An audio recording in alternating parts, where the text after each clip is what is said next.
기가 막혀서 말이 다 안 나오네요.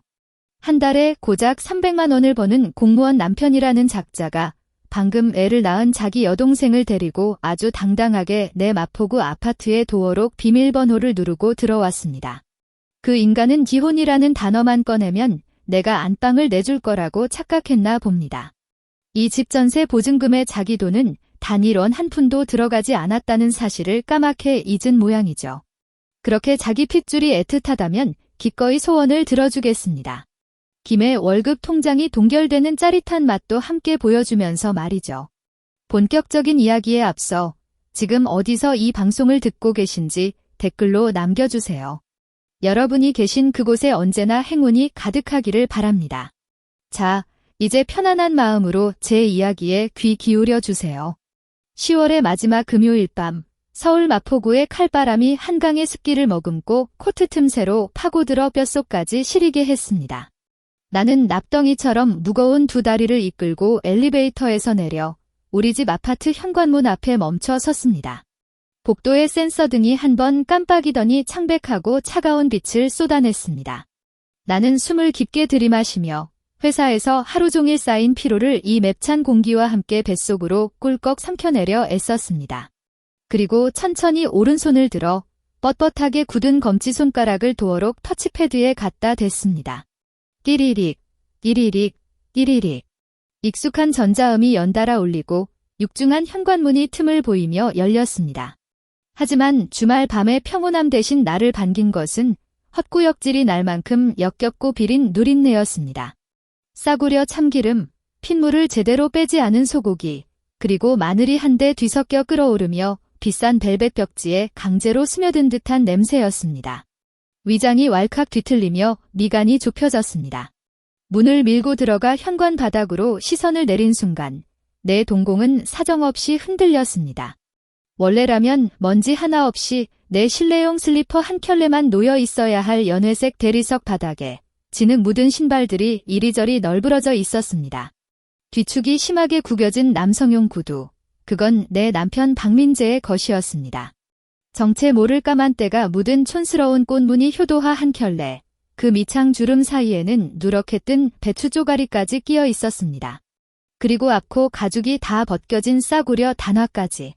숨이 가빠오기 시작했고 가슴속에 물을 잔뜩 머금은 스펀지가 부풀어 오르며 심장을 짓누르는 것 같았습니다.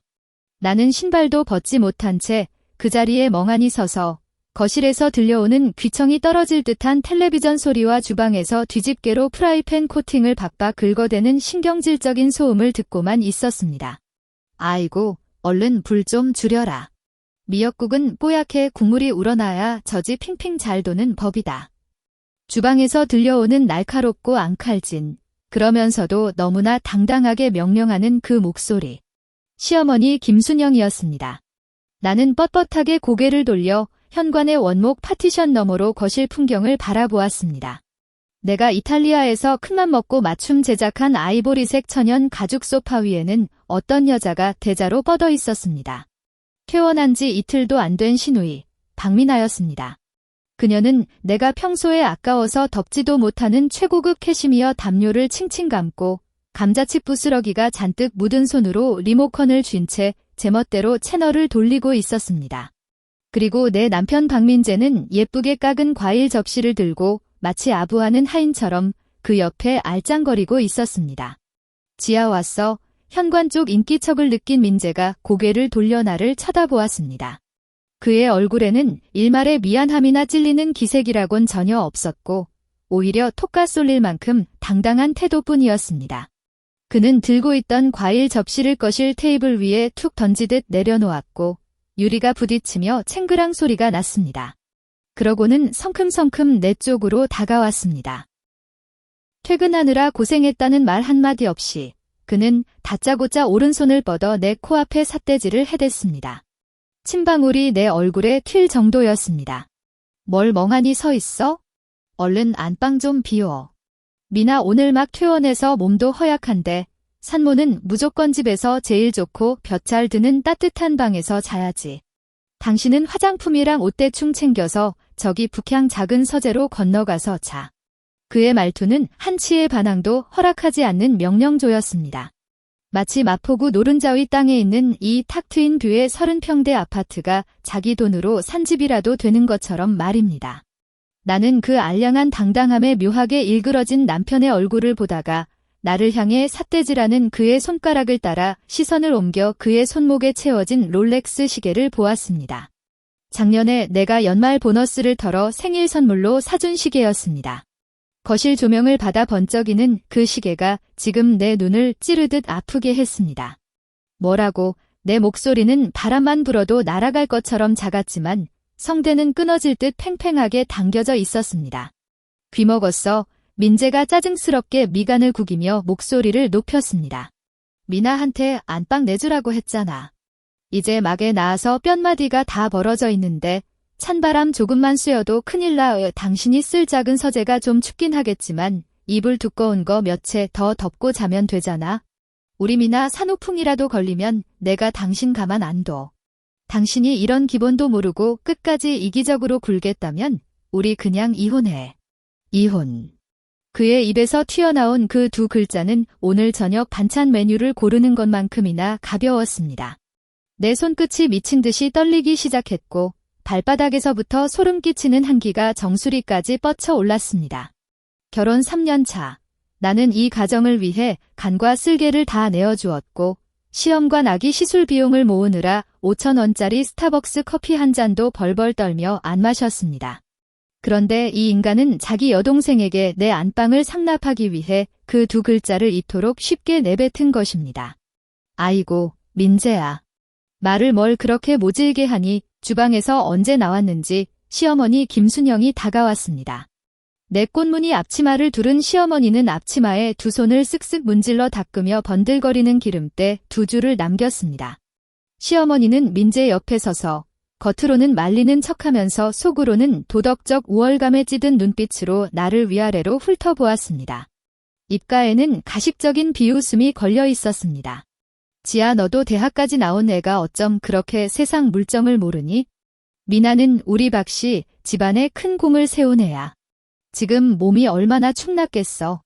내가 새언니로서 그리고 이 집안 며느리로서 조금 희생하고 시누이 챙겨주는 게 당연한 도리 아니니? 이게 친척들 귀에라도 들어가 봐라. 산모가 산후조리 할 방 한 칸도 안 내어주는 집구석이라고 손가락질 받으면 우리 집안 체면이 뭐가 되겠어? 게다가 너는 아직까지 배에 소식도 없지만 미나는 우리 집안 대를 이어졌잖니. 집안 체면, 희생, 소식 없는데 그 단어들이 녹슨 무딘 칼날이 되어 내 신경을 벅벅 썰어대는 것 같았습니다. 나는 심술이 덕지덕지 붙어 주름진 시어머니의 얼굴을 보았고 소파에 누워 고개 한 번 돌리지 않고 여전히 바삭바삭 감자칩만 씹어대는 시누이를 보았으며 마지막으로 짜증이 잔뜩 묻어나는 민재의 얼굴을 쳐다보았습니다. 과거의 기억이 둑이 무너진 것처럼 뇌리를 덮쳤습니다. 3년 전 좁아터진 카페에서 민재는 내 손을 꼭 잡고 눈시울을 붉히며 맹세했었습니다. 지아야, 우리 집 형편 안 좋은 거 알잖아. 신혼집은커녕 전세 보증금도 못 모았어. 하지만 맹세할게. 내가 내 집을 가지고 나랑 결혼해준다면 내가 널 평생 공주님처럼 떠받들고 살게. 우리 엄마랑 내 여동생 때문에 내가 눈물 흘리는 일은 절대 없게 할게. 그때의 맹세가 달콤했던 만큼 지금의 현실은 구역질나게 우스꽝스러웠습니다. 나는 울지 않았습니다. 쏟아질 줄 알았던 눈물은 한 방울도 흐르지 않았고 그 자리에 예전에는 느껴본 적 없는 차갑고도 서늘한 이성이 자리 잡았습니다. 나는 허공에 떠있는 민재의 팔을 지나쳐 아무 말 없이 주방으로 향했습니다. 원래는 반짝반짝 윤이 나던 하지만 지금은 기름때가 눌어붙은 마루바닥을 밟을 때마다 쩍쩍 들러붙는 소리가 났습니다. 나는 양문형 냉장고 앞으로 다가가 냉장고 문을 확 열어젖혔습니다. 차가운 냉기가 훅 끼쳐오며 달아올랐던 내 얼굴의 열기를 순식간에 식혀주었습니다. 나는 냉동실에서 얼음을 한 움큼 끄집어내어 유리잔에 던져넣고 정수기에서 물을 가득 받았습니다. 얼음이 물속에서 부딪히며 달그락달그락 경쾌한 소리를 냈습니다. 나는 잔을 들어 고개를 젖히고 그 뼛속까지 시린 얼음물을 단숨에 벌컥벌컥 들이켰습니다. 차가운 물줄기가 식도를 타고 내려가며 위장에서 들끓던 구역질을 꽁꽁 얼려버렸고 이 결혼 생활에 남아있던 마지막 한 줌의 미련마저 완벽하게 꺼버렸습니다. 탁, 대리석 상판 위에 물잔을 내려놓는 둔탁한 소리가 났습니다. 나는 돌아서서 키친타월을 한 장 뽑아 입가에 묻은 물기를 아주 천천히 그리고 우아하게 닦아냈습니다. 그러고는 눈을 치켜뜨고 내 앞에 모자를 마치 재활용도 안 되는 쓰레기 봉투를 보듯 싸늘하게 훑어보았습니다. 조아온의 목소리는 더 이상 떨리지 않았고 오히려 소름 끼칠 정도로 차분했습니다. 민재는 멈칫하며 내가 무슨 말을 했는지 이해하지 못한 듯 했습니다. 좋다고. 이혼해. 나는 그의 두 눈을 똑바로 쳐다보며 한 글자 한 글자 또박또박 내뱉었습니다. 거실의 텔레비전 소리가 마치 음소거 버튼을 누른 것처럼 아득하게 멀어졌습니다.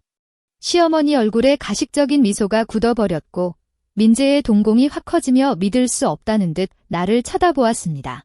너 지금 뭐라고 했어? 민재가 말을 더듬더니 이내 수치심과 분노가 뒤섞인 비웃음을 흘렸습니다. 그는 세상에서 제일 웃긴 농담이라도 들은 것처럼 양팔을 과장되게 벌렸습니다. 강지야, 너 미쳤어. 내가 그렇게 허세를 부리면 내가 겁이라도 먹을 줄 알아? 나이 35에 애 하나 못 낳는 여자가 나랑 이혼하면 어디 갈 데라도 있을 줄 알아? 내가 뭐라도 되는 줄?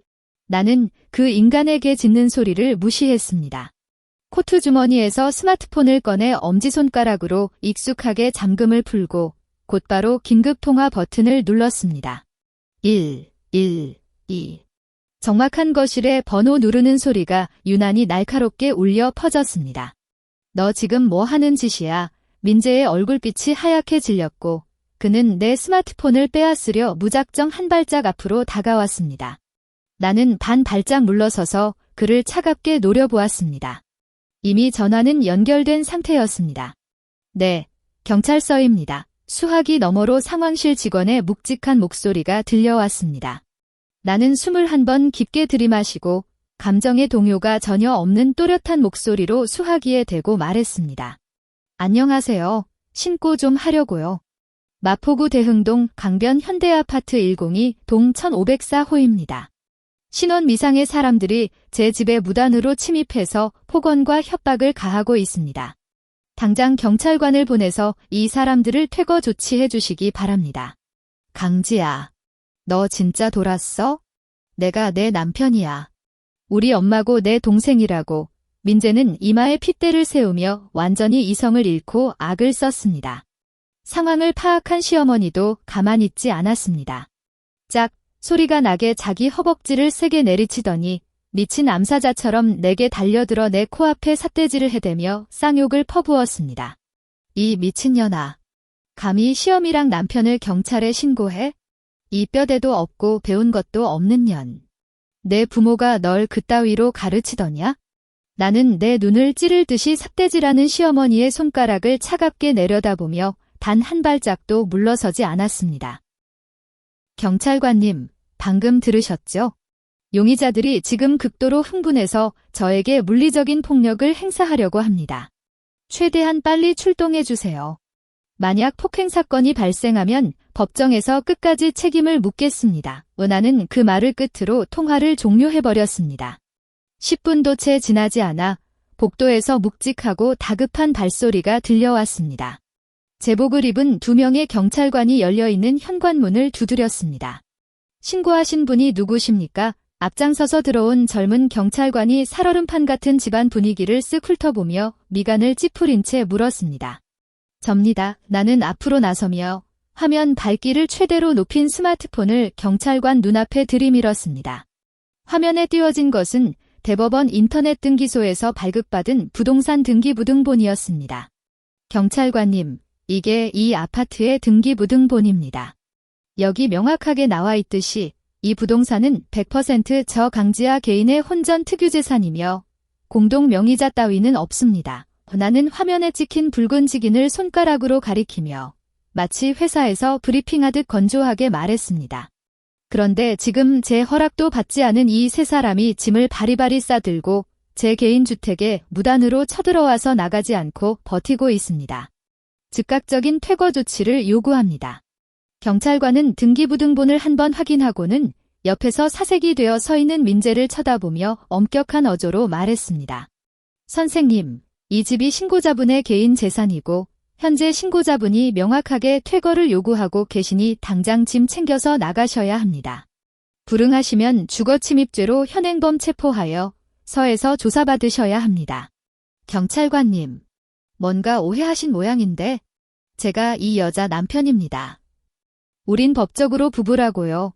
민재는 이마에 식은 땀을 뻘뻘 흘리며 경찰관의 팔을 잡으려 했지만 경찰관은 단호하게 그의 손을 뿌리쳤습니다. 부부 관계라고 해서 상대방의 혼전 개인 재산을 강제로 점유할 권리가 생기는 건 아닙니다. 경찰관은 꿈쩍도 하지 않았습니다. 당장 본인들 물건 챙겨서 나가십시오. 상황이 불리하게 돌아가자 시어머니는 갑자기 다리에 힘이 풀린 듯 쿵 소리를 내며 현관의 차가운 대리석 바닥에 주저앉았습니다. 시어머니는 두 손으로 바닥을 미친 듯이 내리치고 급기야 제 뒷목을 뻐근하게 잡으며 시장통 한복판에서나 들릴 법한 날카로운 비명을 질러댔습니다. 아이고, 나 죽는다. 하늘도 무심하시지. 이 독한 년 좀 보소. 방금 애 낳은 핏덩이 같은 산모를 한겨울 길바닥에 얼어 죽으라고 내쫓네. 우리 박씨 집안 대를 끊어놓으려고 작정을 했구나. 내가 전생에 무슨 죄를 지어서 저런 근본도 없고 독사 같은 며느리를 들였을꼬. 동네 사람들, 이것 좀 보소. 시어머니의 통곡 소리가 복도 전체를 쩌렁쩌렁 울렸습니다. 앞집 사람들이 현관문 외시경에 눈을 바짝 떼고 구경하고 있을 게 뻔했습니다. 하지만 그게 무슨 상관입니까? 나는 이제 아무것도 두렵지 않았습니다. 나는 바닥에 드러누워 발버둥 치는 시어머니를 표정 하나 변하지 않고 내려다보았습니다. 마치 삼류 코미디쇼를 보는 것 같았습니다. 나는 시어머니를 부축하지도 같이 소리 지르며 싸우지도 않고 그저 조용히 스마트폰을 들어 다른 번호를 눌렀습니다. 네, 24시간 열쇠 수리점이죠. 네, 마포구 강변 현대아파트입니다. 사장님, 지금 당장 가게에서 제일 튼튼하고 보안 등급 높은 최신형 지문 인식 도어록 챙겨서 와주세요. 네, 지금 당장요. 돈은 얼마든지 드릴 테니까 빨리요. 무거운 공구함을 맨 열쇠 수리공이 도착했을 때 경찰관들은 민재와 시어머니 그리고 담요를 뒤집어 쓴 채 쌍욕을 중얼거리는 시누이를 반강제로 현관 밖으로 밀어내고 있었습니다. 민재는 복도에 선 채 옷가지를 쑤셔 넣은 비닐봉지 몇 개를 들고 나를 향해 원망과 불신이 가득한 도끼 어린 눈빛을 쏘아보았습니다. 그는 이를 바득바득 깔며 말했습니다. 강지야, 너 오늘 이렇게까지 막장으로 나온 거 피눈물 흘리며 후회하게 될 거야. 나 없이 내가 얼마나 잘 사나 보자. 나는 그 인간에게 눈길 한 번 주지 않고 곧바로 수리공에게 말했습니다. 사장님, 바로 작업해주세요. 이헌 도어록은 통째로 뜯어내시고 문틀에 있는 스트라이크까지 싹 다 새 걸로 교체해주세요. 전동 드릴의 굉음이 순식간에 민재의 저주를 집어삼켰습니다. 금속 드릴이 낡은 자물쇠를 갉아먹으며 불꽃을 튀기는 그 날카로운 소음이 지금 이 순간만큼은 천상의 교향곡처럼 들렸습니다. 나는 현관문 안쪽에 서서 절망에 빠진 민재의 시선을 뒤로 한 채 육중한 철문이 천천히 닫히는 것을 지켜보았습니다. 쿵 하는 둔탁한 소리와 함께 그 징그러운 새 식구는 내 세상에서 완벽하게 차단되었습니다. 새 도어록 설치가 끝나고 나는 내 10손가락의 지문을 모두 등록한 뒤 12자리에 달하는 새로운 비밀번호를 설정했습니다. 띠리릭 하며 새 도어록이 잠기는 경쾌한 소리를 듣고 나서야 빳빳하게 굳어있던 어깨가 스르르 풀렸습니다. 집안에는 여전히 그 역겨운 미역국 냄새가 진동하고 있었습니다. 나는 주방으로 걸어가 가스레인지 위에서 미지근하게 식어가던 그 끔찍한 국을 냄비째 들어 음식물 쓰레기 처리기에 미련 없이 쏟아부었습니다. 전원 버튼을 누르자 기계가 웅장한 소리를 내며 그 기름진 찌꺼기들을 산산조각 내버렸습니다. 거실로 돌아와 차가운 마루 바닥에 주저앉았습니다. 벽에 걸린 시계의 초침 소리가 들릴 정도로 집안은 쥐죽은 듯 고요했습니다. 그 순간 뇌리를 스치는 서늘한 생각 하나가 있었습니다. 미나가 방금 애를 낳았다면 보통 시댁에서 빚을 내서라도 산모를 고급 산후조리원에 2주일은 보내는 게 한국의 흔한 문화입니다. 아무리 평범한 집이라도 동네 산후조리원 정도는 갑니다. 그런데 왜 민재는 퇴원하자마자 자기 여동생을 부랴부랴 내 집으로 밀어넣으려 했을까? 불길한 예감이 독사처럼 등골을 타고 기어올랐습니다. 나는 바닥에서 벌떡 일어나 서재로 뛰어들어갔고 노트북 모니터를 확 열어젖혔습니다. 극도의 긴장감에 손끝이 미세하게 떨려 비밀번호를 2번이나 틀린 끄대야 겨우 국민은행 인터넷 뱅킹 시스템에 접속할 수 있었습니다. 모니터 한가운데 로딩을 알리는 동그라미가 빙글빙글 돌았습니다. 1초가 마치 불판 위에서 타들어가는 것 같았습니다. 나는 미래 희망이라는 이름이 붙은 공동 계좌를 클릭했습니다. 민재와 결혼한 첫 해에 만들어 놓고 우리가 매달 피 같은 돈을 쪼개고 쪼개어 모아둔 계좌였습니다. 이 돈을 모으느라 나는 3년 동안 명품백 하나 사본 적이 없고 민재는 셔츠깃이 달아 빠져도 뒤집어서 입고 다녔습니다. 우리는 이 돈으로 시험관 아기 시술을 받고 엄청난 병원비를 충당하며 훗날 태어날 아이의 교육비로 쓰자고 굳게 약속했었습니다. 무려 2억 원이 들어있는 통장이었습니다. 웹페이지 새로 고침이 끝났습니다. 파란색과 흰색이 섞인 화면 위 길게 숫자가 나열되어 있어야 할 잔액란이 마치 내 멍청함을 비웃기라도 하듯 덩그러니 떠 있었습니다. 출금 가능 잔액 1,035원. 편의점에서 제일 싼 아이스크림 하나 사 먹을 돈도 안 되는 금액이었습니다.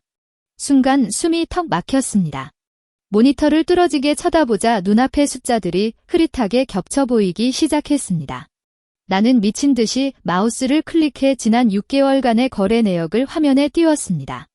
화면을 빼곡하게 채운 이체 내역들이 예리한 칼날이 되어 제 두 눈을 찔러왔습니다.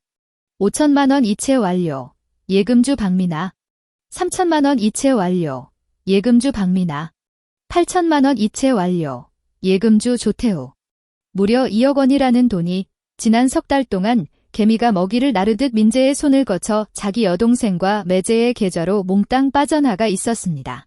위장이 미친 듯이 요동치는 것을 느끼며 나는 입을 틀어막고 화장실로 달려가 변기를 붙잡고 헛구역질을 해댔습니다. 차가운 타일 위로 그제야 통제할 수 없는 눈물이 뚝뚝 떨어져 내렸습니다. 슬퍼서가 아니었습니다. 뼈저린 배신감과 극도의 분노, 그리고 참을 수 없는 굴욕감 때문이었습니다. 탈진한 몸을 이끌고 다시 컴퓨터 앞으로 돌아온 나는 머릿속에 흩어져 있던 조각들을 하나씩 맞춰보았습니다. 얼마 전 시어머니가 베란다에서 통화하며 가상화폐, 마진콜, 사채 같은 단어들을 들먹이던 걸 우연히 엿들은 적이 있었습니다. 그때 민재는 친척집 이야기라며 대수롭지 않게 얼버무렸었죠. 이제야 모든 퍼즐이 맞춰졌습니다. 조태우. 그 허세만 가득하고 능력은 쥐뿔도 없는 인간 쓰레기가 코인판에서 쫄딱 망한 게 틀림없었습니다. 원금은커녕 사채업자들한테까지 쫓기는 신세가 되었겠죠. 그리고 뼛속까지 시스터보이인 민재는 여동생 빚을 갚아주겠다고 우리가 아이를 가지기 위해 모아둔 그 피 같은 생명줄을 몰래 빼돌린 것입니다. 더 기가 막힌 건 그 돈을 다 쏟아붓고도 빚을 못 갚아서 자기들이 살던 전셋집마저 날려먹었다는 사실입니다. 그러니까 민재는 산후조리라는 그럴싸한 핑계를 대고 그 식구들을 몽땅 내 집으로 들이밀어 내 아파트에 다리를 틀고 앉아 내 피를 끝까지 빨아먹을 작정이었던 겁니다. 박민재. 나는 이를 꽉 악물고 이 사이로 그 저주스러운 이름을 씹어 뱉었습니다. 입안에서 비릿한 피 맛이 맴돌았습니다. 나는 컴퓨터를 부수지도 미친 여자처럼 소리를 지르지도 않았습니다. 티슈를 뽑아 눈물을 거칠게 닦아낸 뒤 다시 마우스를 쥐었습니다. 나는 모든 이체 내역과 전자 영수증을 하나도 빠짐없이 캡처하고 다운로드하여 증거 자료라는 이름의 암호화된 폴더에 차곡차곡 정리해 넣었습니다. 그 후 며칠 동안 나는 감정이 거세된 기계처럼 움직였습니다. 낮에는 회사에서 평소처럼 업무를 처리했고 퇴근 후에는 변호사 사무실을 찾아가 이혼 소송과 가압류 절차를 밟았으며 법원에 민재 일가족을 상대로 한 접근 금지 가처분 신청도 냈습니다. 그 인간들을 쫓아내고 돈줄을 끊어버리면 시궁창 쥐새끼들처럼 어두운 곳에 숨어 상처나 핥고 있을 줄 알았습니다. 하지만 나는 인간의 밑바닥이 얼마나 추악한지 너무 얕보고 있었습니다. 수요일 오후 사무실에서 중요한 결산 보고서를 검토하고 있을 때였습니다. 책상 위에 올려둔 스마트폰이 연달아 지잉 울렸습니다. 대학교 시절 친하게 지냈던 선배가 카카오톡 메시지를 보낸 것이었습니다. 카카오톡 메시지였습니다. 지아 선배, 요즘 집에 무슨 일 있어요? 빨리 네이버 맘카페 좀 들어가 봐요. 강남구에서 제일 큰 육아 카페인데 거기 베스트 게시물 1위가 아무래도 선배 이야기 같아요. 곧이어 선배가 인터넷 링크 하나를 보냈습니다. 나는 쥐고 있던 빨간 펜을 내려놓고 미간을 찌푸리며 그 링크를 터치했습니다. 스마트폰 화면이 순식간에 전환되며 분홍색 아기 발자국이 그려진 맘카페 화면이 나타났습니다. 게시물의 제목은 굵은 빨간색 글씨로 아주 자극적으로 적혀 있었다. 절대 이런 사람에게 집을 빌려주지 마세요. 마포구 모 외국계 기업 임원인 악독한 새언니가 한겨울에 제왕절개한 지 이틀 된 산모와 갓난아기를 길바닥으로 내쫓았습니다. 심장이 철렁 내려앉았다. 손끝으로 화면을 쓸어 올리자 게시물 내용이 눈에 들어왔다. 글쓴이는 새로 가입한 익명 계정이었다. 글은 억울하고 절망적인 어조로 자신의 처지를 하소연하고 있었다. 엄마들, 저 정말 갈 곳이 없어서 여기에 도움을 청합니다. 제왕절개한 지 3일도 안 돼서 수술 부위에서 피가 나고 있어요. 집안 형편이 조금 어려워졌는데 저희 오빠가 저를 안쓰럽게 여겨서 며칠만 자기 집에서 산후조리를 하라고 했거든요. 그런데 광화문으로 출퇴근하면서 스스로 배운 사람이라고 유세 떠는 제 새언니는 집에 오자마자 제 코앞에 대고 쌍욕을 퍼부으며 젖비린내가 난다고 구박하더니 심지어 저희 친정엄마가 보는 앞에서 팔팔 끓는 미역국을 싱크대 하수구에 그대로 쏟아버렸습니다. 그뿐만이 아니에요. 자기가 먼저 적반하장으로 경찰을 부르더니 자기 명의로 된 집이라는 걸 내세워서 경찰들을 시켜 우리 식구들을 영하의 날씨에 길거리로 내쫓았습니다. 불쌍한 우리 아기는 따뜻한 분유 한 모금도 못 먹고 찬바람을 맞으며 꽁꽁 얼어서 울기만 했어요. 그 여자는 자기가 애를 못 낳으니까 저를 질투하는 겁니다. 완전 사이코패스 악마예요. 제발 도와주세요. 이런 양심도 없는 독사를 세상에 알려야 합니다. 게시물 아래에는 사진 몇 장이 첨부되어 있었다. 한 장은 시어머니가 현관 바닥에 주저앉아 대성통곡하는 뒷모습이었는데 각도를 아주 교묘하게 잡아서 시어머니의 처량함만 보일 뿐 표독스러운 얼굴은 전혀 보이지 않았다. 또 다른 사진은 깊은 밤 텅 빈 거리의 가로등 아래 옷가지가 담긴 비닐봉지 몇 개가 덩그러니 놓여있는 모습이었다. 화면을 쳐다보는데 피가 거꾸로 솟는 것 같았다. 댓글창은 이미 완전히 통제불능 상태였고 불과 몇 시간 만에 2,000개가 넘는 댓글이 달려있었다. 맙서사. 저게 사람인가? 제왕절개 한 산모가 어떻게 추위에 떨어? 저런 여자는 지옥에 가야 해. 자기가 알못 낳는 암탉이라고 애 있는 사람을 질투해. 진짜 역겹다. 마포구 광화문으로 출근하는 외국계 기업 여자라고? 누군지 신상 털 수 있는 사람 없어? 저런 독사는 사회적으로 매장시키고 회사에서도 잘리게 만들어야 해. 글쓴이님 울지 마세요. 주소 개인 메시지로 보내주시면 제가 분유 좀 보내드릴게요. 저런 새언니는 길 가다 차에 치일 겁니다. 악의로 가득 찬 저주들을 보며 내 손등에는 핏대가 섰다. 스마트폰 테두리를 너무 꽉 쥔 탓에 손끝이 하얗게 질려 있었다. 박민아, 내가 인터넷 뒤에 숨어서 익명이라는 가면을 쓰면 내가 널 못 잡을 줄 알았니? 나는 숨을 깊게 들이마시고 눈을 감아 가슴속에서 끓어오르는 분노를 가라앉혔다. 다시 눈을 떴을 때 내 눈빛에는 차가운 계산만이 남아있었다. 나는 맘카페에 가입해서 이성을 잃은 네티즌들과 키보드 배틀을 벌이지 않았다. 그건 가장 멍청한 짓이니까. 나는 곧바로 컴퓨터 본체의 전원 버튼을 눌렀다. 모니터가 켜지자 화면 녹화 프로그램을 실행하고 게시물 전체 내용과 모든 사진, 그리고 추천수가 가장 높은 악플들을 처음부터 끝까지 빠짐없이 녹화했다. 이어서 글쓴이의 아이디와 게시 시간, IP 주소가 표시된 부분을 캡처했다. 퇴근 후 나는 집으로 가지 않고 곧장 택시를 잡아 타 강남구에 있는 고급 로펌으로 향했다. 어제 막 선임한 명예훼손과 이혼 소송을 전문으로 하는 최 변호사를 만나기 위해서였다. 최 변호사님, 상황이 바뀌었습니다. 나는 출력한 서류가 잔뜩 든 서류 봉투를 커다란 원목 책상 위에 탁 소리가 나게 던졌다. 최 변호사는 금태 안경을 밀어 올리며 내가 가져온 서류를 넘겼다. 맘카페 캡처 화면을 본 그의 미간이 살짝 꿈틀거렸다. 강지아님, 상대방이 지금 불장난을 하고 있군요. 최 변호사가 차분하게 말했다. 우리나라에서 인터넷을 이용해 허위 사실을 유포하고 사이버 불링을 조장하는 건 정보통신망법상 명예훼손죄에 해당합니다. 게다가 특정 개인을 겨냥한 의도가 아주 다분하네요. 이건 고액의 민사상 손해배상 청구는 물론이고 형사처벌까지 물을 수 있는 사안입니다. 제가 원하는 게 바로 그 형사처벌입니다. 나는 가죽 소파에 앉아 비서가 방금 내온 아이스 아메리카노를 들어 한 모금 마셨다. 쌉싸름한 커피가 혀끝을 자극했다. 명예훼손과 허위사실 유포로 고소하는 건 당연하고 당장 사이버 수사대에 신고해서 그 여자의 진짜 IP 주소를 추적하게 만들 겁니다. 알겠습니다.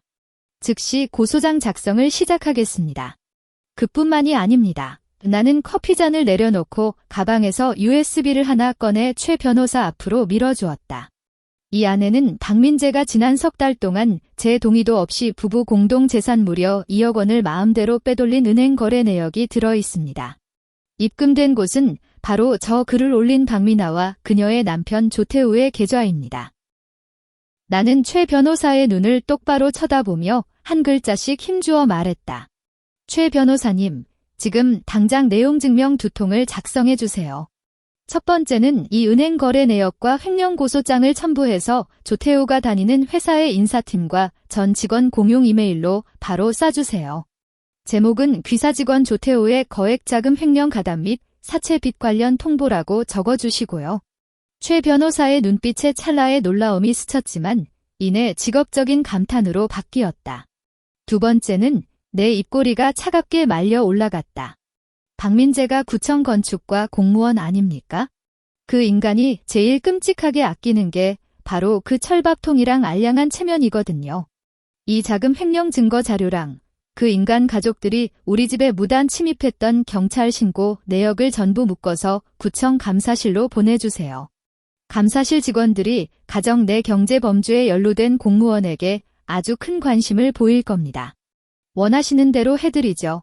강지아님 아주 완벽한 공개 처형이 되겠군요. 최 변호사는 재빨리 노트북을 열고 길쭉한 손가락으로 키보드를 빠르게 두드리기 시작했다. 사무실에는 경쾌한 키보드 타건음만 울려 퍼졌다. 나는 소파에 조용히 앉아 창밖으로 보이는 강남의 화려한 네온 사인을 바라보았다. 그 불빛들은 유리 외벽에 반사되어 차갑고도 찬란한 빛을 내뿜고 있었다. 10분 뒤 최 변호사가 손놀림을 멈췄다. 그는 노트북 모니터를 돌려 내 쪽으로 향하게 했다. 화면에는 이미 작성이 끝난 2개의 이메일 발송창이 떠 있었다. 첨부 파일란에는 민재 일가족을 수치의 구렁텅이로 완벽하게 밀어 넣을 PDF 파일들이 얌전히 자리 잡고 있었다. 수신인 란에는 구청 감사실과 조태훈의 회사 직원들의 이메일 주소가 빼곡하게 채워져 있었다. 강지아님, 모든 서류 준비가 끝났습니다. 전송 버튼만 누르시면 이 불길은 걷잡을 수 없이 타오를 겁니다. 최 변호사가 나를 보며 손짓으로 권했다. 나는 자리에서 일어나 책상 앞으로 다가갔다. 몸을 숙이고 오른손으로 차가운 검은색 마우스를 쥐었다. 모니터에서 나오는 푸른 빛이 내 얼굴을 비췄다. 나는 파란색 전송 버튼을 바라보며 현관에서 행패를 부리던 시어머니의 낯짝과 당당하게 삿대질을 해대던 민재의 모습, 그리고 텅 비어버린 통장 잔고를 떠올렸다. 내 검지손가락이 마우스 왼쪽 버튼 위에 가볍게 얹었고 플라스틱 표면의 서늘한 감촉이 손끝을 타고 퍼졌다. 딸깍. 조용한 변호사 사무실에 미세한 마우스 클릭 소리가 울렸다. 나는 검지손가락으로 마우스 왼쪽 버튼을 꾹 눌렀다. 화면 중앙에 파란색 전송 진행 표시줄이 번쩍이더니 마치 굶주린 뱀처럼 남은 여백을 빠르게 집어삼켰다. 10%, 50%, 100%. 이어서 종이 비행기 모양의 애니메이션 아이콘이 화면 밖으로 휙 날아갔다. 화면에는 매일 전송 성공이라는 문구가 선명하게 떠올랐다. 그 순간 지난 3년 동안 가슴을 짓누르던 이끼 낀 거대한 바위가 드디어 들썩이는 기분이 들었다. 마우스를 쥐고 있던 손을 천천히 떼자 손바닥에는 이미 식은 땀이 배어나와 끈적하게 살갗에 달라붙었다. 너무 힘을 준 탓에 손끝은 핏기 없이 하얗게 질려 있었지만 통증은 전혀 느껴지지 않았다. 그저 핏줄이 터질 듯한 짜릿한 전율만이 팔을 타고 뇌까지 뻗쳐 올랐다. 훌륭한 선택이었습니다. 강지아님, 최 변호사가 이미 차갑게 식어버린 커피를 집어들었다. 안경 너머 그의 눈동자에 직업적인 예리함이 번뜩였다. 이 이메일은 지금쯤 구청 감사실장과 조태훈의 회사 전 직원의 수신함에 고스란히 꽂혀 있을 겁니다. 이제 우리는 이 화려한 불꽃놀이를 감상하기만 하면 됩니다. 나는 아무 말 없이 다시 평온해진 모니터 화면만 뚫어지게 쳐다보았다. 머릿속에는 반년 전 추석 명절의 기억이 통제할 수 없이 스쳐 지나갔다. 그날 나는 시댁의 그 비좁은 주방 바닥에 쪼그려 앉아 무려 6시간 동안이나 동태전과 호박전을 부쳤다. 펄펄 끓는 기름이 손등에 튀어벌건 물집이 잡혔고 너무 아파서 눈물만 뚝뚝 흘렸다. 그런데 민재는? 그 인간은 빳빳하게 다린 셔츠를 입고 거실에 앉아 친척들과 소주잔을 부딪히며 자기가 구청에서 얼마나 폼나게 일하는지 떠벌리고 있었다. 내가 실수로 밑반찬을 담던 접시를 깼을 때 그는 모든 친척들이 보는 앞에서 미간을 구기며 칠칠맞게 굴어서 내 체면을 다 구긴다며 나를 윽박질렀다. 체면. 박민재, 내가 목숨보다 더 소중하게 여기는 그 알량한 체면, 내가 내 손으로 직접 껍데기를 벗겨서 길바닥에 내동댕이쳐 짓밟히게 만들어주마. 금요일 오후 2시 서울의 하늘은 잿빛으로 잔뜩 흐려 있었고 광화문 광장에는 모래먼지를 머금은 칼바람이 불어닥쳤다. 나는 회사 23층 통유리창 앞에 앉아 샹을 2번 추가한 아이스 아메리카노를 쥐고 있었다. 유리잔 겉면에 맺힌 물방울들이 모여 내 손가락 틈새로 흘러내렸고 그 촉감은 뼛속까지 시렸다. 책상 위에 올려둔 스마트폰이 갑자기 미친 듯이 진동하기 시작했다. 화면이 켜지고 박민재라는 세 글자가 번쩍거렸다. 나는 전화를 받지 않았다. 그저 매끄러운 책상 위에서 스마트폰이 징징거리며 회전하는 모습을 조용히 지켜볼 뿐이었다. 신경을 긁는 진동 소리가 끊어질 때까지. 그리고 3초도 지나지 않아 다시 미친 듯이 전화가 걸려왔다. 1번, 2번, 3번, 그 다급한 진동의 빈도는 전화기 너머의 인간이 지금 얼마나 멘탈이 붕괴되었는지를 적나라하게 보여주었다. 나는 아주 여유롭게 통화 연결 버튼을 밀어 스마트폰을 귀에 가져다 댔다. 여보세요라는 말조차 꺼내지 않았다. 강지야. 이 미친 여자야. 너 도대체 무슨 짓을 저지른 거야? 수화기 너머로 들려온 것은 마치 짐승이 죽기 직전에 내지르는 단말마 같은 포효였다. 극도의 공포와 분노에 휩싸여 삑사리가 난 그의 목소리에는 낡은 풀무지를 하는 듯한 거친 숨소리가 섞여 있었다. 내가 뭘 어쨌는데 나는 잿빛 스카이라인을 바라보며 플라스틱 빨대를 물고 차갑고 쓴 커피를 한 모금 빨아들였다. 내 말투는 나조차 놀랄 만큼 평온했다. 감사실. 구청 감사실에서 방금 나를 불렀다고. 내 얼굴에 은행거래 내역을 집어 던지면서 그 2억 원이 어디로 갔는지 캐묻잖아. 게다가 경찰서 신고 내역까지. 내가 감히 이런 것들을 우리 과장님한테 보내. 너 나 매장시키려고 작정했어? 나 공무원이야. 내 체면을 내가 다 깎아 먹었다고. 그가 수화기에 대고 미친 듯이 소리를 질렀고 배경음으로는 동료들이 수군거리는 소리가 어렴풋이 들려왔다. 체면, 나는 실소를 터뜨렸다. 그 웃음소리는 텅 빈 탕비실에서 유난히 튀었다. 우리 시험관 시술하려고 모아둔 돈을 내 여동생 및 빠진 독에 부어 넣을 때는 왜 체면 생각을 안 하셨어? 내 엄마랑 여동생 데리고 내 전셋집에 무단으로 쳐들어와서 따리를 틀 때는 왜 체면 생각을 못 하셨냐고. 내 친동생이잖아. 그럼 걔가 사채업자한테 쫓겨서 죽는 걸 내 눈으로 보란 말이야? 이 피도 눈물도 없는 독한 년아. 그는 여전히 발악하며 변명해댔다. 박민재, 나는 그 인간에게 짖는 소리를 뚝 끊었다. 이건 이제 시작일 뿐이야.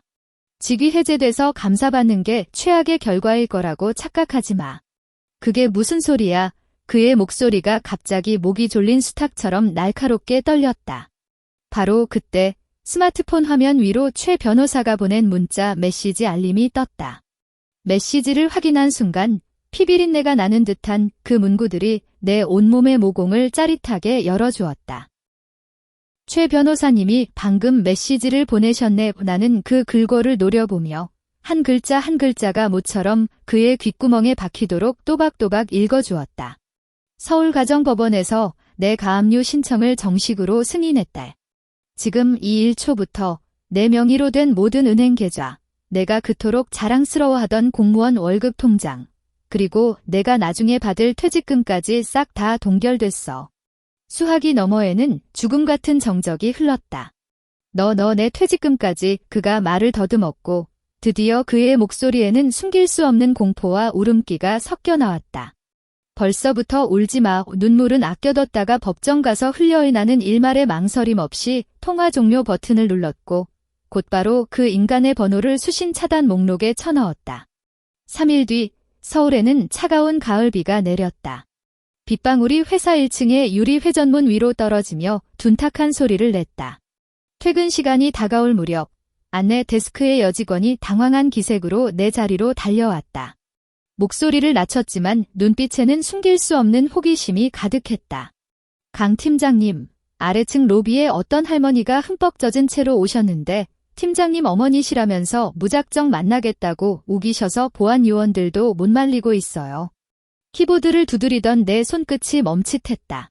어머니. 나는 코웃음을 쳤다. 나는 자리에서 일어나 몸에 딱 떨어지는 진회색 정장 매무새를 가다듬고 센티미터 900 구두를 신은 채 또각또각 엘리베이터로 향했다. 엘리베이터가 내려갈 때 느껴지는 무중력 상태가 묘하게 나를 흥분시켰다. 1층 로비의 엘리베이터 문이 양옆으로 천천히 열리자 비릿한 빗물 냄새와 싸구려 샴푸 냄새가 뒤섞인 공기가 훅 끼쳐왔다. 대리석 로비의 환한 조명 아래 구부정한 인형 하나가 서 있었다. 김순영이었다. 우산도 쓰지 않았는지 숱없는 머리카락은 빗물에 젖어 두피에 미역줄기처럼 딱 달라붙어 있었고 빗방울이 주름진 뺨을 타고 뚝뚝 떨어지고 있었다. 어디서 주워 입었는지 모를 낡은 트렌치코트 자락에는 흙탕물이 잔뜩 튀어 있었다. 콧구멍으로 사람을 내려다보며 항상 빳빳하게 쳐들고 있던 턱은 지금 가슴팍에 푹 파묻혀 있었다. 로비를 오가는 직장인들은 하나둘 걸음을 늦추고 최고급 오피스 빌딩과는 전혀 어울리지 않는 이 불청객을 호기심과 경멸이 섞인 눈으로 위아래로 훑어보았다. 파리떼처럼 웅성거리는 소리가 공기 중에 맴돌았다. 평소에 나에게 깍듯이 인사하던 부하 직원들은 기둥 뒤에 숨어서 스마트폰으로 몰래 사진을 찍어대고 있었다.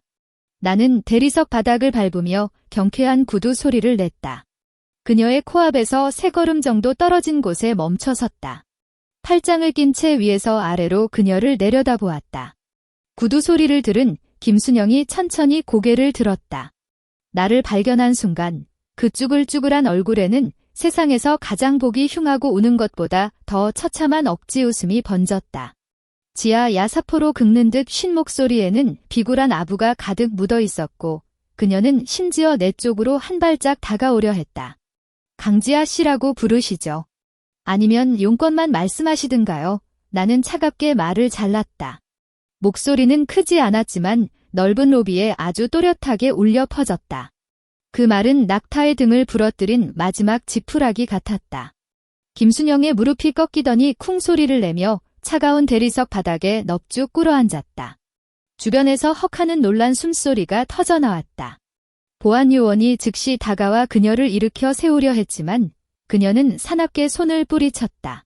지아야. 100번 1000번 다 내 잘못이다. 제발 부탁이다. 자비 좀 베풀어서 우리 미난의 식구들 좀 살려다오. 그녀는 두 손을 싹싹 비비며 애원했다. 눈물과 빗물이 뒤섞여 뺨을 타고 목덜미로 흘러내렸다. 사채업자들이 집까지 찾아왔어.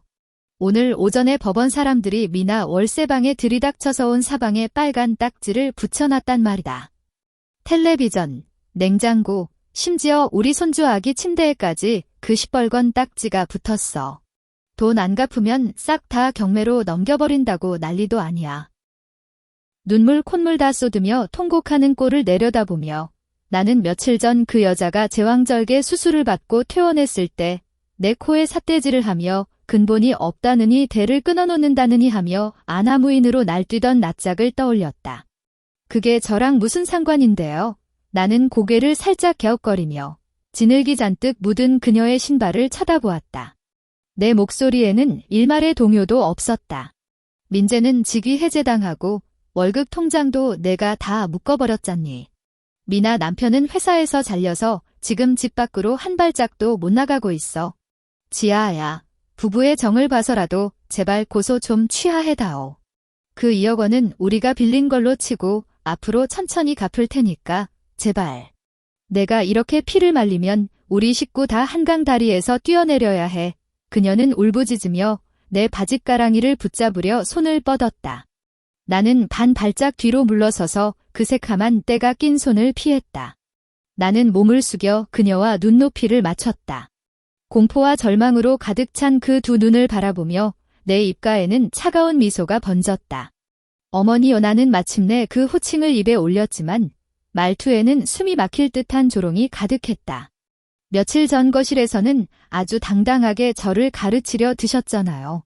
집안 체면을 위해서 며느리인 제가 조금 희생하는 게 당연한 도리라고요.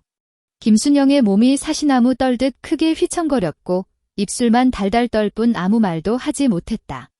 그렇게 집안 체면을 끔찍하게 아끼시는 분이니 나는 자리에서 일어나 옷자락을 털어내고 그녀를 깔아보았다. 이제 법원에서 돈 될 만한 물건 다 경매로 넘겨서 빚 갚는 게 가장 체면 서는 일이겠네요. 우리 회사 바닥 더럽히지 말고 이만 가보시죠. 보안 요원님, 이분 좀 밖으로 모셔주세요. 말을 마치고 나는 더 이상 눈길도 주지 않은 채 돌아서서 스피드 게이트 쪽으로 걸어갔다. 등 뒤로 김순영의 단장지혜 같은 통곡 소리와 보안 요원들이 강제로 끌어내는 소리가 들려왔지만 나는 단 한 번도 뒤돌아보지 않았다. 12월에 첫눈이 내리던 날 서울가정법원의 판결문이 마침내 내 손에 들어왔다. 법정에서 민재는 상갓집 개처럼 피고인석에 주저앉아 있었다. 예전에 멀끔하던 모습은 온데간데 없었고 눈두덩이는 푹 꺼지고 턱에는 푸르스름한 수염이 덥더룩하게 자라 있었으며 온몸에서는 쉰내가 풀풀 났다.